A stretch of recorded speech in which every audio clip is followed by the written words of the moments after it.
நாங்கள் ஒரு புதுசாக ஒரு நாய் வாங்கியிருக்கோம், நாய்க்குட்டி வாங்கியிருக்கோம்.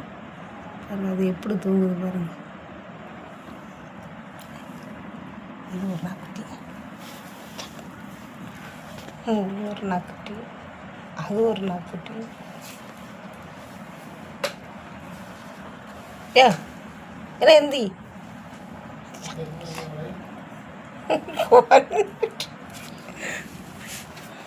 கால்மதியை சுருட்டி கொண்டு எங்கே வச்சு தூங்கிட்டு இருக்கு பாருங்க.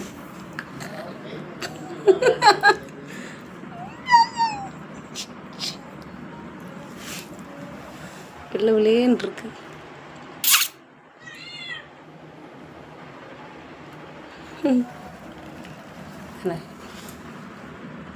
இந்த நாய் கொஞ்சம் சுறுசுறுப்பு கம்மி, இந்த நாய் கொஞ்சம் சுறுசுறுப்பாக இருக்கும்.